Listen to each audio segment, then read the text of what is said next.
హరీష్ రావు గారు జనగాం జిల్లా పర్యటనలో మాట్లాడిన మాటలు చూస్తే నిజంగా కూడా ప్రజలు నవ్వుకుంటున్నారు. ఏమయ్యా, ఇంకా ఎవరిని మబ్బ పెడదామని తిరుగుతున్నారు?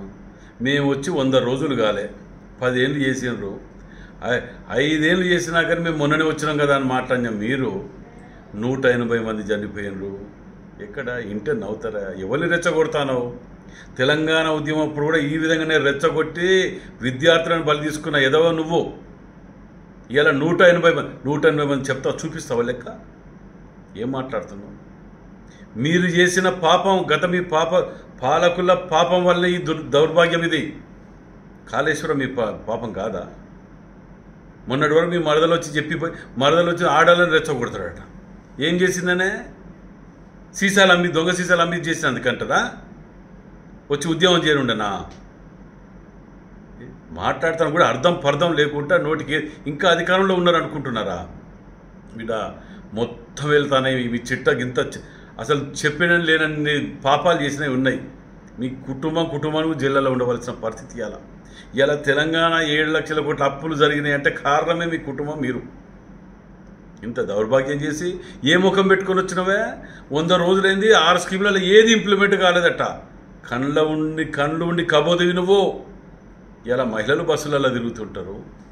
ఇన్ని చేసుకుని ఇన్ని స్కీమ్స్లలో మేము చేస్తూ పెడుతున్నాం. ఒక్కొక్క నియోజకవర్గానికి 3,500 ఇండ్లని చెప్పి మేము ప్రకటించి మేము ప్రారంభించినాం. ఇవన్నీ మర్చిపోయి ఏదో మన కవిత గిట్లా వచ్చి బతుకమ్మ ఆడి ఈ బతుకమ్మ చీరలని చెప్పి ప్రజలను మభ్యపెట్టినట్టు నువ్వు వచ్చి ఇలా మళ్ళీ కొత్తగా మభ్యపెట్టే ప్రయత్నం చేస్తున్నావు. రైతులను రెచ్చగొట్టి ప్రాణాలు తీసే ప్రయత్నం చేస్తున్నావు నువ్వు. నిన్నెవరు ప్రజలు నమ్మకనే మేము పక్క కూర్చోబెడితే 100 రోజుల్లో రాగానే మొత్తం చేసేయటానికి 3 నెలలు కాలేదు. మీరు 10 ఏళ్ళలో చేయలేనిది మేము 3 నెలల్లో చేసి చూపించినాం. అది మా గొప్పతనం. మీ పాపం కాదా హన్మకొండ మునిగిపోవటం?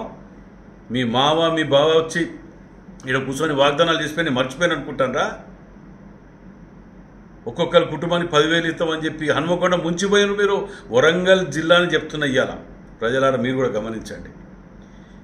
ఇతను వీళ్ళ మామ అల్లుడు అందరు కలిసి వరంగల్ జిల్లాని 6 ముక్కలు చేసి సమ్మక్క సారక్క ఒక దిక్కు, వరంగల్ ఫోర్ట్ ఒక దిక్కు, 1000 స్తంభాల గుడి ఒక దిక్కు, ఇట్లా విభజించి ఆఖరికి వరంగల్ అనే నామం లేకుండా కాకతీయ రాజులు పరిపాలించినటువంటి నగరాన్ని ఓరుగల్లుని పేరు లేకుండా ఆఖరికి ఓరుగల్లు దగ్గరికి పోవాలన్నా వంగిపోవాలని చెప్పి బ్రిడ్జ్ కట్టి వరంగల్ సిటీలకు బ్రిడ్జ్ కిందకి దూరి వచ్చి దొంగలు తిరిగి వచ్చేటట్టు చేసిన ఘనత వీళ్ళది.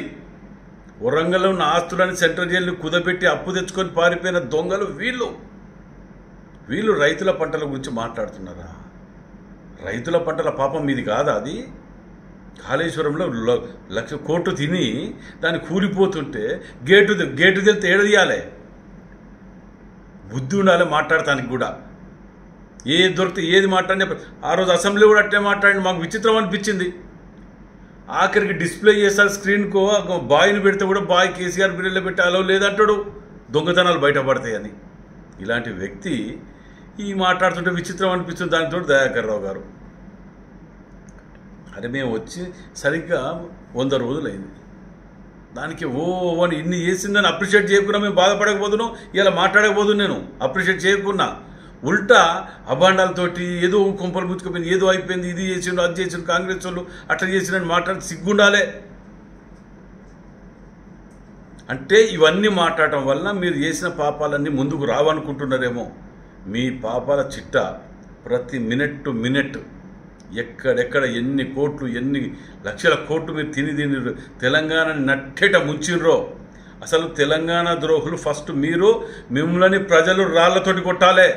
మీరు చేసిన పాపాన్ని, తెలంగాణకి చేసిన అన్యాయాన్ని మీ